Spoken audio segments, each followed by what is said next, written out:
Hollywood was left stunned when Tom Cruise, arguably the biggest action star on the planet, was forcibly removed from the set of Jimmy Kimmel Live. What should have been a routine promotional appearance turned into an explosive confrontation that exposed a side of the late-night host that many viewers had suspected but never witnessed so openly. In a shocking display of arrogance, Kimmel repeatedly provoked his A-list guest until the situation boiled over into chaos.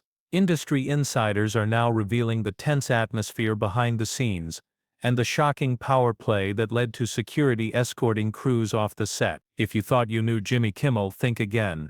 Make sure to subscribe and leave your thoughts in the comments because this story reveals the true character behind the facade of late night's most controversial host. According to sources close to the production, tension had been brewing long before cameras started rolling. Cruise arrived at the studio in high spirits, excited to discuss his latest blockbuster project. The production team described him as gracious and professional during pre-show preparations, taking time to chat with crew members, and thanking everyone for accommodating his tight schedule. However, the mood shifted dramatically when Kimmel arrived on set just minutes before filming. Jimmy seemed off from the moment he walked in, revealed one production assistant who wished to remain anonymous. He barely acknowledged Tom during their brief pre-show meeting, and was complaining to staff about having to rearrange the show's lineup to accommodate him. This cold reception was just the beginning of what would become an increasingly uncomfortable situation.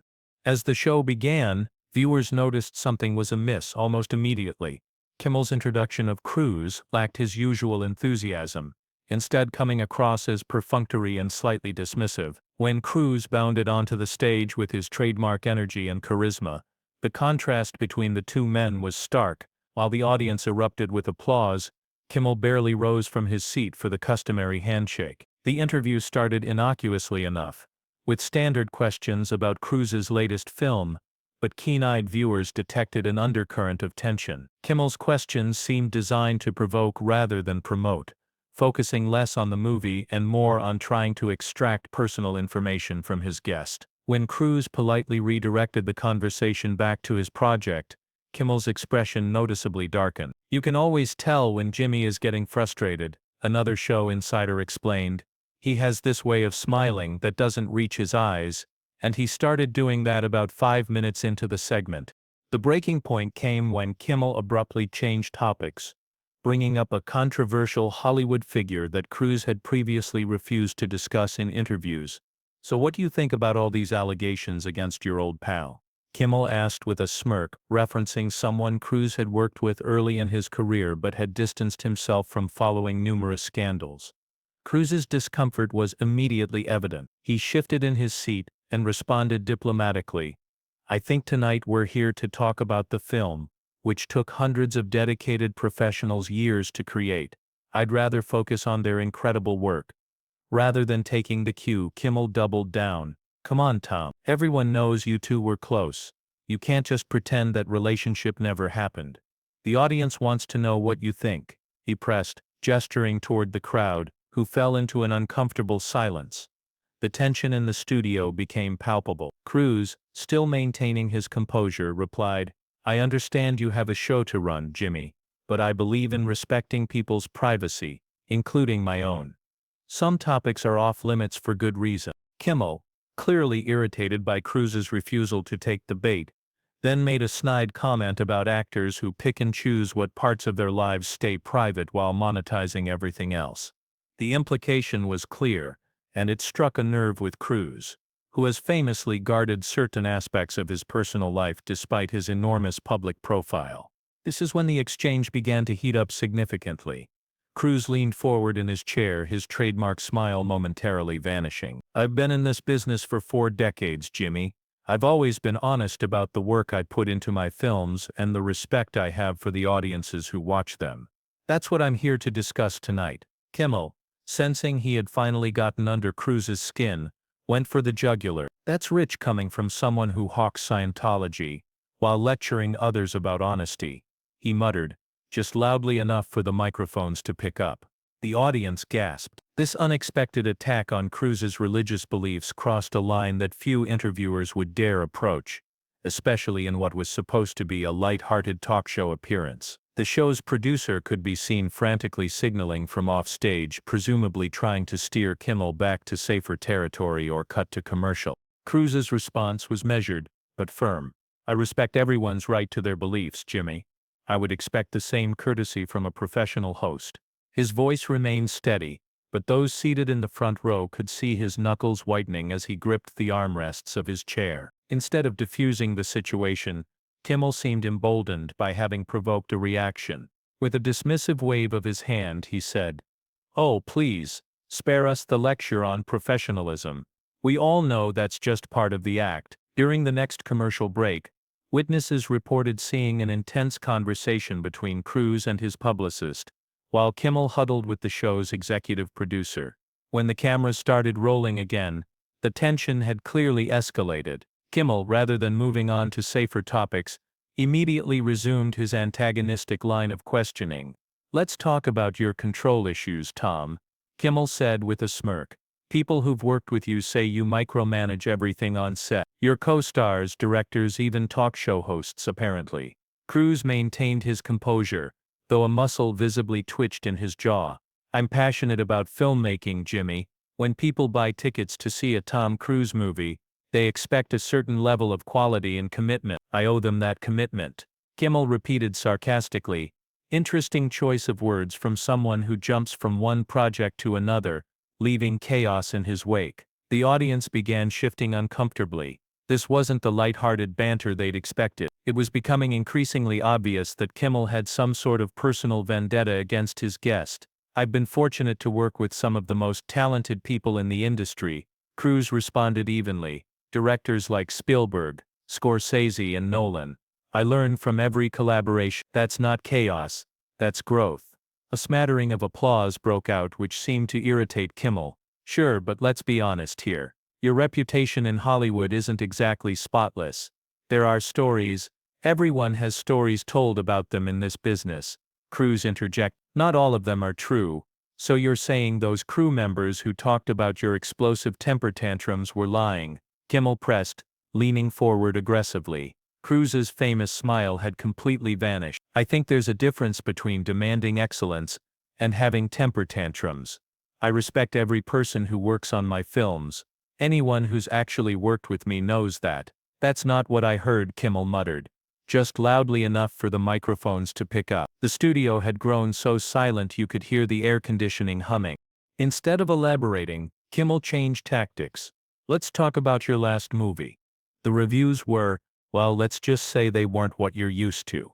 Kimmel began pulling up selected negative reviews of Cruz's latest film on cards he produced from under his desk, reading them aloud with obvious relish. "A vanity project that proves even the biggest stars fade eventually," Kimmel read, looking up with mock sympathy. "Ouch. That one's from the Times." The audience was dead silent. Even Kimmel's most devoted fans could see this had gone beyond entertainment into something mean-spirited.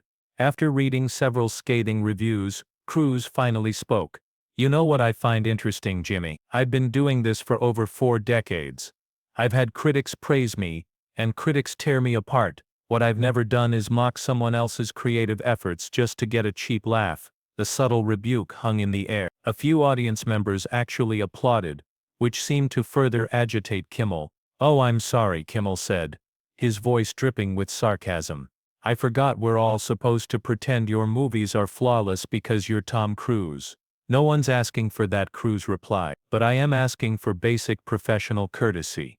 The same courtesy I've always shown you when I've come on this show." "Professional courtesy." Kimmel's voice rose. "Is that what you call it when your team sends over a 3-page list of forbidden topics before you'll deign to appear on my show?" This accusation seemed to genuinely surprise Cruz. "I've never personally sent any list of demands to your show. My team coordinates with your producers to ensure we deliver an entertaining segment for your audience." "That's standard practice." "Standard practice." Kimmel scoffed. "Nothing about you is standard, Tom. You and your entourage sweep in here making demands like you own the place. Do you have any idea how exhausting it is dealing with celebrities who think the world revolves around them?" Cruz remained remarkably composed. "I'm sorry you feel that way. I've always tried to be respectful of your show and your audience. If there have been misunderstandings between our teams, I'm happy to address that offline. Oh, now you want to take it offline, Kimmel said with a harsh laugh. Classic. Always controlling the narrative. The show's director was frantically signaling to Kimmel to wrap up the segment, but the host stubbornly ignored all cues. Let me tell you something about control, Tom, Kimmel continued, color rising in his face. I've been doing this show for years. I've interviewed presidents, world leaders, and yes, plenty of movie stars, and I've never had anyone try to dictate terms to me the way you and your people do. Cruz's expression hardened. I came here tonight to talk about a film that hundreds of dedicated professionals poured their hearts into. If you're not interested in discussing that, perhaps we should end this conversation. Oh, I'm interested in plenty of things, Kimmel shot back. Like why you think you can come on my show and expect me to just ask the questions your publicist approved. This isn't a press junket, Tom. This is late-night television. We keep it real here. Keeping it real. Cruz raised an eyebrow. Is that what you call ambushing guests with topics you know they're not here to discuss? I call it journalism, Kimmel retorted. At this, Cruz actually laughed, though there was no humor in it. With all due respect, Jimmy, what you're doing right now isn't journalism. It's not even good entertainment. It's just sad. For a moment, Kimmel seemed genuinely taken aback. The host's face flushed deeper red, but before the producer could intervene, Kimmel recovered and launched his most personal attack yet. You want to talk about sad, Tom? Let's talk about how your personal life has become a punchline in Hollywood. Let's talk about how people whisper about you at parties. Let's talk about how your own daughter. That's enough. Cruz's voice cut through the studio like a whip crack. For the first time, real anger flashed across his face as he stood up from his chair. I've respected your show and your audience by coming here tonight. I've tolerated your unprofessional behavior out of that same respect, but I will not sit here while you try to boost your failing ratings by attacking my family. The studio fell completely silent. Even Kimmel seemed momentarily stunned by the sudden shift in dynamics, as the carefully choreographed talk show dissolved into genuine conflict. After a few seconds of tense silence, Kimmel attempted to regain control with forced laughter. Come on, Tom. You can't expect to come on a comedy show and not have a few jokes at your expense. That's how this works. No, Jimmy, that's not how this works, Cruz replied, still standing. There's a difference between good-natured ribbing and what you're doing. You crossed a line and you know it. The show's executive producer stepped onto the stage, clearly attempting to manage the situation. He whispered something urgently to Kimmel, who waved him off dismissively. Oh, please, Kimmel said, rolling his eyes theatrically. The great Tom Cruise is too sensitive for a little late-night banter. This is exactly what I'm talking about. You Hollywood types live in a bubble where everyone kisses your ass all day long. Then someone like me comes along and tells it like it is, and suddenly I'm the bad guy. Several audience members actually booed at this, surprising Kimmel, who glanced out at them with momentary confusion before doubling down. Jimmy! The executive producer interrupted loudly. We need to go to commercial. No, I'm not finished, Kimmel insisted, visibly agitated. Now, Jimmy, the producer said firmly, making a cutting motion to the camera operators. As the cameras began to pull back, Cruz calmly turned to leave the stage. This seemed to trigger something in Kimmel, who suddenly stood up. Run away, Tom, Kimmel called after him. Is that what you do when you can't control the situation? Cruz paused and turned back slowly. I'm not running, Jimmy. I'm choosing to walk away from a conversation that's no longer productive or respectful. There's a difference. Cruz's tone was even, but there was an unmistakable edge to it. And just for the record, I've never needed to control conversations. My work speaks for itself. Your work? Kimmel laughed harshly. You mean jumping on couches and hanging off buildings? That's not acting, Tom. That's just a middle-aged man desperate to stay relevant. A collective gasp went through the studio. Even the band members looked shocked at the host's unprovoked viciousness. Cruz's expression hardened, but before he could respond, someone from his team rushed onto the stage and whispered something in his ear. Cruz nodded and then looked directly at Kimmel. I think we're done here. Thank you for having me on your show, Jimmy. I wish I could say it's been a pleasure. As Cruz turned to leave, Kimmel called out, "Yeah, walk away, that's what you do best, isn't it? Walk away when things get complicated. Just ask your ex-wives." The producer physically stepped between Kimmel and Cruise, frantically signaling for the cameras to cut to commercial. But it was too late. Cruise had stopped it dead in his tracks. The studio audience fell completely silent. Slowly, Cruise turned back to face Kimmel. When he spoke, his voice was quiet but carried to every corner of the silent studio. "You know, Jimmy, I came here tonight out of respect for your audience and this show's legacy. I've appeared on your program multiple times over the years, always bringing my A game, always playing along with your bits and segments. I've treated you and your team with nothing but professionalism." Cruise took a step toward Kimmel, who suddenly looked less confident than he had moments ago. "But tonight," Cruise continued, "you've shown a side of yourself that I think will surprise a lot of your viewers. Not me, though. I've heard the stories from other guests, how you're friendly on camera but a completely different person once the lights go down. How you belittle your staff and throw tantrums when you don't get your way." Murmurs spread through the audience. Kimmel's face had grown increasingly pale as Cruise spoke. "I've ignored those rumors because I try to give everyone the benefit of the doubt," Cruise said. "But tonight, you've shown everyone exactly who you are, and it's not a good look, Jimmy." For once, Kimmel seemed at a loss for words. The producer was frantically signaling, and finally the network cut to commercial, but not before the cameras caught Kimmel's stricken expression and Cruise's dignified exit from the stage. When the show returned, Kimmel was alone at his desk, his demeanor noticeably subdued. He attempted to make light of what had happened, but the joke fell flat. The audience's applause was scattered and unenthusiastic. Behind the scenes, chaos had erupted. According to staff members who later spoke to entertainment reporters, Cruise and his team were confronted by Kimmel's security as they attempted to leave the building. "You need to wait here," one security guard reportedly told Cruise's publicist. "Jimmy wants to resolve this privately." "There's nothing to resolve," Cruise responded, stepping forward. "We're leaving now. Please step aside." When the security guards did not move, witnesses described a tense standoff in the backstage corridor. Cruise, despite being shorter than the security personnel, somehow managed to project an aura of absolute authority. "I said we're leaving," Cruise repeated, his voice low but commanding. "Unless you intend to physically restrain us, which I strongly advise against. You will step aside now." The head of security glanced uncertainly toward the producer, who had followed them backstage. After a moment's hesitation, the producer nodded, and the security team reluctantly parted. As they neared the exit, Kimmel himself appeared, having slipped away during the commercial break. His face was flushed, his tie loosened. "Tom, wait," he called out. "Look, things got heated out there. Let's talk about this privately." Cruise paused, regarding Kimmel with a steady gaze. "I think enough has been said tonight, don't you?"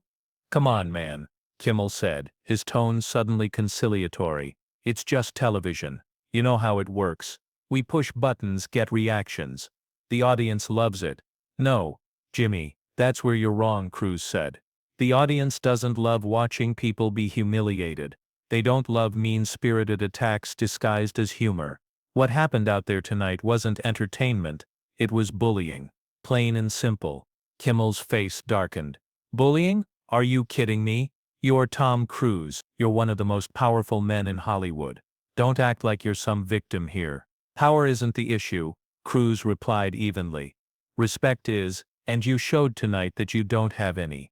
Not for your guests, not for your audience, and apparently not for yourself." With those final words hanging in the air, Cruise turned and walked toward the exit, his team falling in behind him. Kimmel stood frozen, mouth slightly open as if to deliver a retort that never came. The security team, perhaps sensing which way the wind was blowing, stepped aside without further protest. As Cruise reached the exit, one of the production assistants, a young woman who had been watching the entire exchange with wide eyes, stepped forward hesitantly. "Mr. Cruise," she said quietly, "I just wanted to say thank you for standing up for yourself. Not many people do that here." Cruise paused, his expression softening as he looked at her. "Sometimes you have to draw a line," he said simply. "Even when it's difficult." Then with a nod to his team, He pushed through the exit doors and disappeared into the night. The next morning, clips of the confrontation flooded social media, generating millions of views within hours. Kimmel became the top trending hashtag as viewers dissected every moment of the uncomfortable exchange. Industry insiders who had remained silent for years began sharing their own stories about Kimmel's behind-the-scenes behavior, painting a picture that confirmed much of what Cruise had alluded to on air. Network executives called an emergency meeting. By midday they had issued a terse statement announcing that Jimmy Kimmel Live would be going on an unscheduled 2-week hiatus to allow for studio maintenance. Cruise, meanwhile, maintained his characteristic professionalism, declining all requests for follow-up interviews or comments on the incident. His publicist issued only a brief statement. Mr. Cruise appreciates the support he has received from fans but considers the matter closed and is focused on his upcoming projects. Nevertheless, the impact was undeniable. Ratings for Kimmel's show plummeted upon its return. Publicists became reluctant to book their A-list clients on his program, and in Hollywood circles a new phrase entered the lexicon: getting cruised, meaning to maintain one's dignity in the face of provocation and to stand up to bullying with calm authority. As for Kimmel, the mask had slipped, and no amount of damage control could fully restore the carefully cultivated image he had built over the years. The public had glimpsed the man behind the persona, and they weren't impressed by what they saw. In the end, the confrontation served as a powerful reminder that even in an industry built on illusion, authenticity eventually reveals itself, and that true star power isn't measured by one's ability to dominate others, but by the courage to stand up for what's right. What do you think about this explosive confrontation between Tom Cruise and Jimmy Kimmel? Was Kimmel out of line or was Cruise overreacting? Drop your thoughts in the comments below, and don't forget to subscribe for more inside scoops on your favorite celebrity. Hit that notification bell so you never miss an upload, and we'll see you in the next video.